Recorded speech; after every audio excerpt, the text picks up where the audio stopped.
할렐루야. 한 주간 평안했습니까? 물질을 추구하고 물질 만능을 드림으로 꿈꾸면서 음란과 방탕한 이 도시 생활 속에서 우리가 살아가고 있는 것입니다. 2000년 전 고린도 사람이 살았던 그 시대의 시대상이나 오늘 우리나 뭐가 다를 바가 있습니까? 오늘의 사람들은 탐욕과 정욕이라고 하는 것이 영환처럼 들끓고 있는 이런 시대 속에 살아가고 있습니다. 이러한 경쟁사회와 물질 만능의 세속문화가 교회 안에 스며들어왔고 우리는 이런 메커니즘을 성찰 없이 비판 없이 수용하게 됨으로써 오늘의 교회의 부작용이 생겨나게 되었다, 이렇게 보여집니다. 그 당시 고린도 사람들이 가지고 있는 철학 사상이라고 하는 것은 당연히 헬라 아테네 철학자들의 영향을 받았습니다. 철학하면 그리스 철학, 헬라 철학이 아니겠습니까? 그래도 그들은 철학을 가지고 살았습니다. 지금 우리 시대에 흐르는 사상이 뭡니까? 철학이 있습니까? 그래서 우리가 더 방탕하는 거예요, 사실은. 그들은 철학이 있었습니다. 예. 철학을 아주 쉽게 얘기하면 이원론을 얘기합니다. 형이상학, 형이하학이라고 그랬어요. 형이상학은 진짜 이것은 참, 이것은 이데아 세계 이렇게 얘기하고 형이하학은 가짜 그림자. 그래서 이 땅의 모든 살아가는 삶은 형이하학이라는 것이죠. 현상의 세계라는 겁니다. 사람이 이데아의 세계에서 쫓겨나와서 그 영혼들이 몸이라고 하는 감옥에 갇혀가지고 살아가는 삶을 세상으로 봤습니다. 그래서 이 땅의 삶에서 철학을 공부하고 철학의 길을 따라가면 몸이 감옥에서 벗어나서 이데아의 세상, 참된 세상으로 갈 수 있다. 이것이 철학이 가르치는 것입니다. 이 땅에 살아가는 이 가짜 그림자적인 삶, 이런 현상의 삶이 아니라 철학을 배우고 철학을 따라야 참된 이데아, 옳은 세상으로 복귀될 수 있다. 이런 가르침을 받고 살던 시대였습니다.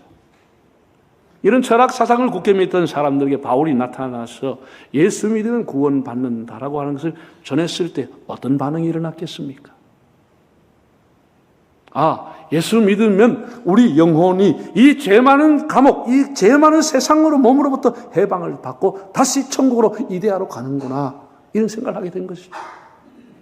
우리는 다시 예수 믿으면 이 몸의 죄악에서 벗어나서 이데아로 갈 수 있다. 그러니까 일부의 사람들은 별 무리 없이 받아들이게 됐죠.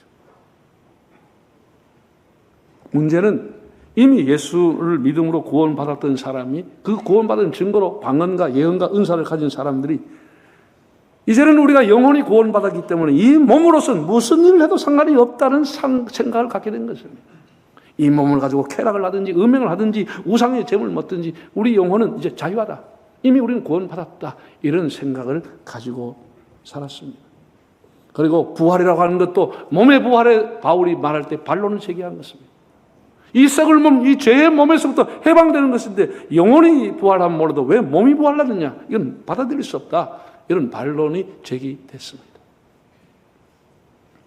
그런데 고린도 교회 안에는 이러한 고린도 본토인, 유대인이 볼 때 이방인들만 살고 있는 것이 아니고 정통 유대인들, 팔레스타인 사람들, 디아스포라도 거기에 많이 살았습니다. 이 사람들은 수천 년 동안 자기들이 소위 말하는 음식의 정결법, 코셔법을 지켜 살아왔습니다. 아무리 배고프고 아무리 어려워도 음식을 정결하게, 입는 옷도 정결하게, 모든 것을 율법에 따라서 정결하게 살아오는 것을 수천 년 살아왔던 그들이 볼 때 이 뻔뻔스러운 인간들아, 예수 믿고 구원받고 네 멋대로 사냐? 이 더러운 인간들아. 이렇게 해서 교회 안에서 갈등이 일어나게 된 것이죠. 유대인들과 본토에서 예수 믿은 고린도인들이 이렇게 충돌하게 된 것입니다. 다 적개심을 가지고 서로를 공격하게 되는 이 더러운 인간들 공격하는 가 한쪽에서는 우리 영혼이 해방받았다. 너가 아직 믿음이 없어 그런 거야. 이렇게 조롱을 하게 되는 것이죠. 이게 고린도 교회 안의 현실이었습니다. 이 내용이 고린도서에 나와 있는 것입니다. 그러니까 자연적으로 헬라 철학을 공부받았던 사람들, 유대인들이 충돌하게 된 것입니다. 빈부의 격차가 많았지만 이것도 매우 본문에 보면 충돌하게 됩니다. 제가 여러 주석을 봤는데 고린도 당시에 교인들 숫자가 그럼 얼마나 됐을까? 50명에서 60명 정도로 대부분 보고 있습니다. 100명이 넘어가지 않았다는 것입니다. 5, 60명이 모여가 이렇게 싸우고 지지고 뻗고 사도 바울의 속을 그렇게 썩인 것입니다. 그 바울의 속을 썩였다고 하는 것이 우리에게 고린도 전후서를 남게 되게 만든 거예요. 그런 의미에서 참 고맙게 생각하죠. 5, 60명이 모여가지고 바울파, 베드로파, 아볼로파, 그리스도파 11명씩 나라가 파를 만들어가지고 얼마나 자기가 선호한 사람을 중심으로 공격하고 싸움했다는 거예요. 이게 고린도 교회의 모습이었어요. 네, 한번 읽어볼까요? 1장 11절 12절. 내 형제들아 근로의 지편으로 너희에 대한 말이 내게 들리니 곧 너희 가운데 뭐가 있다고요? 분쟁이 있다는 것이라. 내가 이것을 말하거니와 너희가 각각 이르되 나는 바울에게, 나는 아볼로에게, 나는 게바에게, 나는 그리스도에게 속한 자라 한다는 것이라. 근로의 지편에 대해 이런 말이 들렸는데 교회 안에 네 파당이 생겼다는 거예요. 네 파당. 차라리 목사파, 장로파는 두 파인데 이거 네 파가 생겼다는 거예요. 네 파가 생겨 교회가 지지 뽑고 난리가 났다는 거죠. 근로의 집 사람이 나한테 와서 이렇게 말해 줬다. 그럼 이 바울이 그럼 한 사람 쪽에 말만 듣고 했느냐? 16장에 보면 그 정식으로 거기서 보낸 사절단에게 보고서를 받게 됩니다. 한번 볼까요? 16장 17, 18절. 내가 스데바나와 부드나와 아고이가 온 것을 기뻐하노니 그들이 너희 부족한 것을 채웠습니다. 그들이 나와 너희 마음을 시원하게 하였으니 그는 너희 이런 사람들을 알아주라. 스데바나 일행 3명이 공식 사절단이 되어서 내게 문서를 가지고 왔다. 교회 안에 이런 문제에 대한 답변을 달라. 지침을 달라. 이렇게 왔다라는 것이죠. 그래 근로의 지편에 대한 말과 스데바나의 공식 사절단이 온 보고의 문서를 가지고 답을 한 것이 고린도 전서라고 하는 내용입니다. 그럼 여러분이 충분히 이 배경을 아시겠죠? 그런데 바울이, 우리는 고린도 전서라고 갖고 있는데 바울이 이미 쓴 편지가 있었습니다. 고린도 전서 이전에 쓴 편지가 있습니다. 한번 읽어볼까요? 5장 9절에 내가 너에게 쓴 편지에 음행하는 자들을 사귀지 말라 하였거니. 이미 바울이 고린도 전서가 오기 전에 쓴 편지가 있었어요. 내가 전에 너에게 편지 쓰기를 음행하는 사람, 탐욕하는 사람 교회에서 내 쫓아버리라고 했는데 왜 아직까지 쫓지 못하고 있냐. 이런 얘기를 하고 있는 겁니다. 그러니까 고린도 전서지만 엄밀하게 따지면 고린도 전서가 있었고 이것이 고린도 전서, 이렇게 두 번째 편지로 보는 겁니다. 교회 안에 이 구성원에 대한 갈등이 골 때리는 것이죠. 바울이 눈물과 괴로움으로 자기의 변명까지, 사도가 아니라고 하니까 자기의 변명까지 해가지고 길게 써놓은 것이 편지 고린도 전서와 후서입니다. 이 고린도 전후서를 합치면 29장인데 바울이 쓴 편지에 가장 길게 써놓은 것이 고린도 전후서입니다. 그 내용을 보면 너무 다양하게 되어 있습니다. 제가 이번에 처음에 설교 제목을 내가 만들었을 때는 이것이 교회가 맞나? 이게 설교 제목이었습니다. 그런데 이렇게 제목이 나가면 교인들이 의아해할 것 같아가지고 몇 번이나 고심하다가 제목을 고친 것이에요. 세상에 이런 교회도 있나? 이렇게 또 바꿔봤다가 앞만 봐도 이 고린도에 있는 내용을 보면 이거는 교회가 아니에요. 세상에 어떻게 이게 교회냐 말이지. 이 세상이 단체지 이 교회냐. 그런데 이 교회가 소위 말하는 초대교회 안에 한 교회인 고린도 교회가 있다고. 오늘의 교회 한번 여러분 비교해 보세요. 예나 지금이나 교회는 사람이 모인 곳이에요. 천사가 모인 곳 아니에요. 병원에 가면 환자가 득실거리듯이 교회 안은 죄인만 득실거리는 거예요. 그걸 알아야 교회 생활 하는 거예요. 그래도 우리 교회가 이렇게 5, 60년도 아니고 이렇게 많은 사람이 모여가지고 7, 60년 동안에 싸움이 없고 분쟁과 파당이 없다고 하는 이게 하나님의 특별한 은혜인 것이에요. 50명 모여 이렇게 속색이는데 얼마나 감사한지 몰라. 얼마나 감사한지. 저는 고린도전서의 내용을 보면서 참 바울이 설득하려고 너무나 애를 많이 썼다. 성경이 뭐 정말 구절마다 사건 하나하나마다 적합하게 제시가 되어 있으면 좋은데 다 그렇게 되어 있지 않잖아요. 사람이 판단해야 될 내용이 살아가면서 굉장히 많은데 여기 대해서 바울이 굉장히 고심하면서 아디아포라라고 하는 헬라의 개념을 가지고 설명을 했습니다. 한번 화면을 볼까요? 한번 따라합시다. 아디아포라. 이 아디아포라라고 하는 것은 스토아 철학의 영향을 받아 형성된 개념인데 선도 악도 아니고 명령도 아니고 검면도 아닌 일종의 겉면이죠. 명령은 아니고 겉면인 이 뜻은 무관심한 것, 별로 중요하지 않는 것, 대수롭지 않는 것, 이게 아디아포라라고 하는 뜻입니다. 자, 별로 중요하지 않은 것 가지고 싸운 거예요, 사람들이.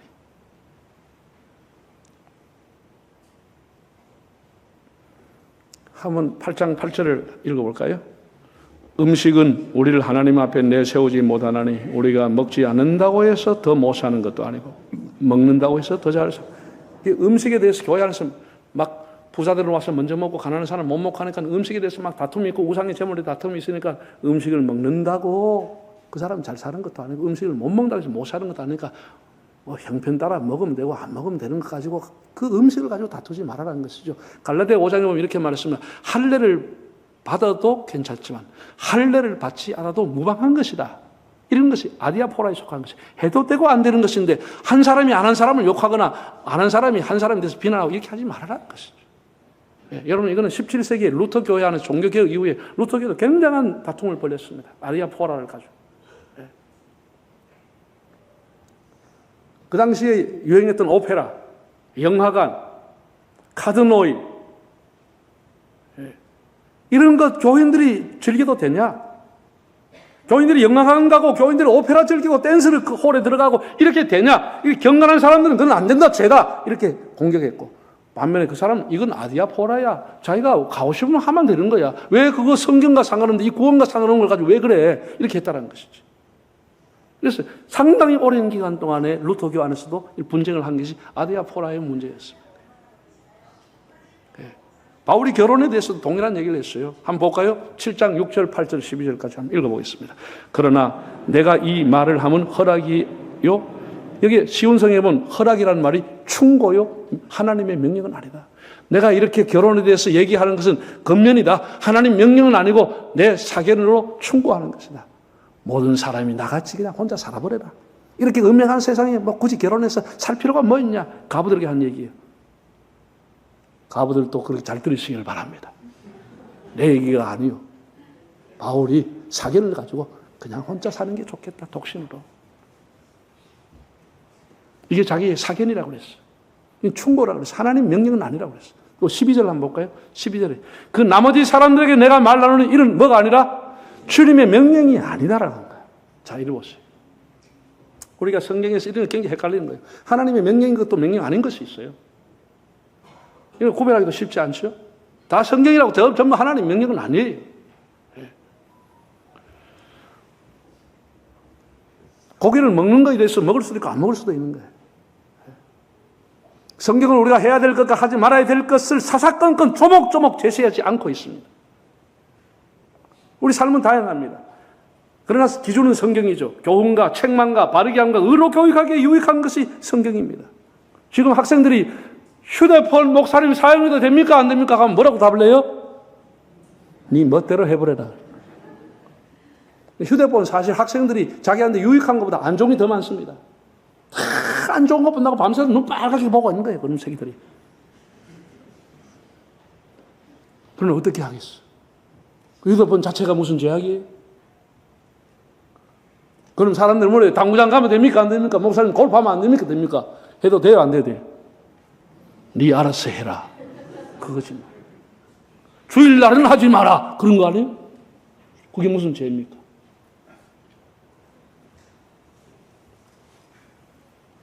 여러분, 내가 이런 것을 설교하기 굉장히 어렵습니다. 왜냐하면 교인들은 이거 듣고 남용하기 있거든. 남용하기 있거든. 그래서 한번 다시 한번 화면을 한번 보겠습니다. 화면을 보시면은 진리의 범주를 여러분을 가르쳐 드렸습니다. 진리라고 하는 것도 성경에 나오는 진리가 절대적인 진리가 있습니다. 이 절대적인 진리라고 하는 것은 천년 만년에 가도 어떤 사람도 바꿀 수 없는 하나님이 주신 절대적인 진리인데 그것은 예수 그리스도가 동정으로 오셨다고 하는 예수님의 인성과 예수님이 하나님의 아들로 오셨다는 신성과 예수 그리스도를 믿음으로 말미암아 구원받는다고 하는 이신득이 이신칭이라고 하는 믿음, 예수님의 십자가의 대속의 능력이라고 하는 것, 예수님의 부활, 예수님의 재림, 성삼위 하나님 이런 것들은 어떤 사람도 바꿀 수가 없습니다. 이건 절대 진리라고 하는 거예요. 만약에 이것에 어떤 흠이 가거나 잘못 가르치면 그 사람은 100% 이단이 되는 것이에요. 그건 기독교인이 아닌 것이에요. 이해가 되시죠? 강단에 설교하는 주로가 거기가 절대 진리가 여러분 설교하는 거예요. 그런데 절대 진리만 있는 것은 아니에요. 뭐가 있냐? 이 두 번째 내가 이름 짓기가 곤란해가지고 일단 선택적인 진리라고 문항을 넣긴 넣었어요. 이거는 구원과는 상관이 없는데 뭐냐? 세례를 강물 속에 들어가서 머리까지 잠겨서 침례를 받느냐? 약식으로 머리 위에 물 얹어서 받느냐? 이것은 구원과 상관이 없는 거예요. 세례를 받는 자체가 중요한 것이지 세례를 받는 형식이 구원과 직결되는 건 아니에요. 그래서 침례교가 있고 장로교가 있는 거예요. 이런 거는 절대적인 진리가 아니에요. 교회가 장로교도 있고 감리교도 있고 성결교도 있고 침례교도 있어요. 난 늘 할아버지 밑에 자식이 많다 이렇게 표현하는데 장로교라고 하는 것은 칼빈이 만든 제도예요. 교회 안에 하나님 앞에 부름받은 목사와 교인들로부터 일렉팅, 선출을 받은 장로가 모여가지고 교회 정책과 중요한 것을 의논해서 가는 것이 장로교 제도입니다. 목사 혼자 독단 뭐하고 장로가 마음대로 뭐하게 민주적인 절차를 밟아서 만든 제도입니다. 이게 장로교라고 하는 것이에요. 그럼 감리교는 뭡니까? 감리교, 성공회, 캐토릭은 위에서 임명을 해버립니다. 교인들이 교회 목사를 선출할 수 있는 권한이 없어. 위에서 임명을 해버려요. 일방적으로. 감독 제도로 가는 거예요. 감독이 임명해버리는 거예요. 네. 그러면 해중교회를 선택하고 있는 침례교회의 특징은 뭐냐? 아이고 장로들이 너무 힘이 세다. 목사가 너무 마음대로 해서 안 된다. 온 교인들이 같이 회의를 한다. 이래서 회중정치를 하고 있는 게 침례교회입니다. 침례교는 장로가 없어요. 없어요. 그래서 이런 제도는 우리가 선택을 하고 하면 되는 것이 이게 무슨 구원과 직결된 게 아니에요. 그렇게 이해가 되시죠? 이거는 선택적인 것이에요. 여자 장로 세우는 거 마찬가지예요. 여자 장로 안 세운다고 구원받는 건 아니에요. 세울 수도 있고 해석의 차이인데 안 세울 수도 있어요. 이거는 절대적인 진리는 아니에요. 이런 것은. 그런데 세 번째 문화적인 요소, 여기 교회가 다툼이 많아요. 이것이 아디아포라에 속하는 개념이라고 볼 수 있습니다. 아직도 교회 안에는 세계 교회를 보면은 일체 이렇게 음악, 악기를 사용하지 못하고 예배만 드립니다. 피아노까지 없습니다. 다 세속적인 악기라고 해서 다 거절하고 예배를 경건하게 드린다는 의미로 악기 다 없애는 교회도 있어요. 악기를 사용하되 드럼까지는 못하게 하는 교회도 있고 드럼도 하고 뭐 악기 예배 풍을 뭐 재즈로 하고 뭐 록으로 하는 교회까지 있어요. 그거는 그들의 기호고 나라마다 문화마다 시대마다 달라요. 문화라고 하는 것은. 미국의 문화가 우리나라에 맞을 수 없고 아프리카의 문화가 우리가 다 맞을 수 있는 게 아니에요. 이런 것은 아디아포라에 속하는 것이에요. 목사가 가운을 입고 설교하는 교회도 있고 가운 안 입고 하는 교회도 있어요. 이건 구원과 상관이 없는 거예요. 우리가 선택에 달려 우리가 기호예요. 기호예요. 그건 우리가 정하면 되는 거예요. 어떤 교회는 싸우는데 뭐가 싸우냐 보면 목사님이 설교하기 전에 헌금을 하느냐 설교하기 후에 설교하느냐 이거 갖다 다툰다니까. 그냥 정하면 따라가면 돼. 정하면. 네? 이런 거 말이죠. 네. 그러니까 이 구원과는 상관없음에도 불구하고 이런 것 가지고 늘 교회가 시끄럽고 분쟁이 일어나고 파당이 일어나는 것을. 그 바울이 안타까운 마음으로 기록했어요. 그러면 이런 아디아포라의 기준이 뭐냐라고 하는 것이죠. 그래도 기준이 뭐냐라고 하는 것을 바울이 명확하게 밝혀놓았어요. 그래서 고린도전서가 귀한 것이에요. 이런 사람이 자기의 삶과 모든 행동에 어떤 하나님 말씀을 하지만 그 기준이 뭐냐? 스탠다드가 뭐냐? 그걸 바울이 밝혀놨어요. 자, 한번 읽어볼까요? 고린도전서 10장 23절 24절 읽어볼까요? 모든 것이 가하나 모든 것이 유익한 것은 아니요 모든 것이 가하나 모든 것이 덕을 세우는 것은 아니니 누구든지 자기 유익을 구하지 말고 남의 유익을 구하라. 31절 그런즉 너희가 먹든지 마시든지 뭘 하든지 다 하나님의 영광을 위하여 하라. 자, 이러면서 우리가 그럼 그런 것들의 생활의 기준이 뭐냐라고 하는 것은 다 할 수 있다는 것이요. 다 하나님 앞에 구원받아서 다 허락할 수 있고 다 할 수 있지만은 남에게 유익이 되느냐 남에게 덕이 되느냐 그걸 살피라는 것이요. 내 행동이 양심에 거리낌이 없느냐 따라합시다. 양심, 건덕 이 두 가지가 기준이라는 거예요. 내가 이 행동을 할 때 내 때문에 다른 사람이 혹은 실족하냐 남에게 덕이 안 되는 짓 하면 안 되죠. 내 양심에 끓는 게 성경에 나오지 하면 안 되는 것이죠. 이 두 가지를 바울이 건덕과 양심이라는 것을 기준으로 제시하면서 한 가지 더 추가하기를 먹든지 마시든지 뭘 위해서? 하나님의 영광을 위해서 하라고 해서 세 가지를 기준으로 준 것입니다. 여러분 예수님의 생애를 보십시오. 예수님 생애가 어떻게 살았습니까? 창녀와 죄인들, 세리들을 가까이 하며 음식을 먹고 마신다고 다 바리새인들이 비난했습니다. 그럼 예수님 왜 그러겠죠? 예수님이 그들과 함께 먹고 마시는 것은 예수님의 쾌락을 위해서 한 것이 아니고 하나님의 영광을 위해서 한 일인 것입니다. 이걸 우리가 알아야 되는 것입니다.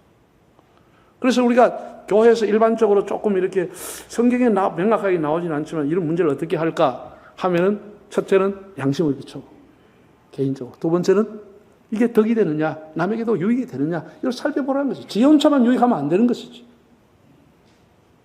그리고 더 중요한 것은 이것이 하나님 앞에 영광이 되느냐, 이런 것이 삶의 기준이라고 하는 것을 제시하고 있습니다. 여러분,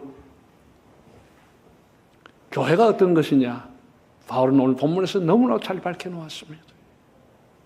일반적으로 사람들은 여러분이 어떤 특정한 교회를 한번 지금 생각해 보세요. 여러분이 모교회든 뭐 큰 교회든 이웃교회든 여러분이 어떤 교회를 생각하면 제일 먼저 생각나는 게 뭐죠? 그 교회의 목사가 떠오릅니다. 그렇죠? 어느 교회 가면 특정 교회는 목사가 떠올라 버립니다. 아니면은 그 교회의 위치 어디에 있다, 이게 떠오릅니다. 세 번째는 그 교회가 어떻게 지어져 있다. 이런 등등의 것이 우리 머릿속에 이미지화 되어 있습니다. 그렇죠? 제가 다시 한번 여러분 물어보겠습니다. 자, 여러분 한 교회를 어느 교회든지 생각해 보십시오. 그 교회 하면 뭐가 생각나요? 그 목사가 누구더라? 아니면 그 교회 유명한 연예인이 온다는데 유명한 장로님이 떠올라버려. 사람이 떠올라버려, 그 교회. 사람이. 아니면 위치, 건물, 이런 게 떠올라요. 이게 잘못됐다는 것이죠. 바울이 이걸 가르쳐주고 있는 것이. 교회가 뭐 하는 곳이냐? 교회 하면 어떤 이미지가 떠올라야 되느냐? 이걸 가르쳐주고 있는 것입니다. 예수 그리스도와 연결을 해야 된다는 것이. 예수 그리스도가 떠올라야 되지 사람이 떠오르면 안 된다는 것이지. 건물이 떠오르면 안 되고 예수 그리스도가 떠올라야 된다는 것이. 백양로 교회 하면 김태희가 떠오르는 게 아니고 거기에 하는 예수를 믿는 성도들이 생각나야 된다는 거예요. 예수를 믿고 예수의 이름을 부르는 사람들이 있는 곳이다, 이렇게 생각이 나야 된다는 것이죠. 그래서 제가 1장 1절에서 9절까지의 본문을 다시 여러분 성경을 보고 한번 읽어보겠습니다. 이런데 절절마다 바울이 그리스도라는 단어를 넣어놨습니다. 교회는 다 그리스도와 연결해야 된다는 거예요. 절절마다 넣어놨습니다. 이런 거 다 그냥 스치고 지나가는 거예요. 절절마다 넣어놨습니다. 한번 읽어볼까요? 하나님의 뜻을 따라 그리스도 예수의 사도로 부르심을 받은 바울과 형제 소스대는 고린도에는 하나님의 교회 곧 그리스도 예수 안에서 거룩하여지고 성도라 부르심을 받은 자들과 또 각처에서 우리의 주 곧 그들과 우리의 주 대신 예수 그리스도 이름을 부르는 모든 자들에게 하나님 우리 아버지와 주 예수 그리스도로부터 은혜와 평강이 있기를 원하노라. 그리스도 예수 안에서 너에게 주신 하나님의 은혜로 말미암아 내가 너희를 위하여 항상 하나님께 감사하노니 이는 너희가 그리스도 안에서 모든 일 곧 모든 언변과 모든 지식에 풍족함으로 그리스도의 증거가 너희 중에 견고하게 되어 너희가 모든 은사에 부족함이 없이 우리 주 예수 그리스도의 나타나심을 기다림이라. 주께서 너희를 우리 주 예수 그리스도의 날에 책망할 것이 없는 자로 끝까지 견고하게 하시리라. 너희를 불러 그의 아들 예수 그리스도 우리 주와 더불어 교제하게 하신 하나님은 미쁘시도다. 바울은 고린도에 세워져 있는 교회, 하나님의 이름으로 거룩해지려는 성도들, 고린도에 있는 하나님의 교회, 늘 예수 그리스도의 이름을 부르며 살아가는 사람들, 이렇게 표현했습니다. 예수 그리스도와 연결해야 교회가 되는 거 아니에요? 오늘 우리 교회가 어떻게 여러분에게 이미지화되어 있는지 모르겠습니다. 우리는 주님의 제자로서 주님을 따르는, 주님 앞에 거룩하게 하기 위해서 힘쓰는 성도들이 되기를 바랍니다. 고린도에 높이 세워져 있는 물질 문명 속에 세워져 있는 아프로디테 신전 속에 살아가면서 세속의 영향을 받으며 음란과 방탕 속에 살아가는 그들에게 하나님의 이름, 예수의 이름으로 거룩해지려는 성도들, 그렇게 되기를 소원했습니다. 오늘 우리의 삶이 어떤 일을 하든지 하나님을 영화롭게 하고 덕이 되고 본이 되고 우리 양심에 따라 살아가는, 그래서 고린도전서를 읽으면서 이 내용을 가지고 오늘 여러분 읽어보시면서 하나님 앞에 우리 영혼과 우리 마음이 새로워지기를 바랍니다.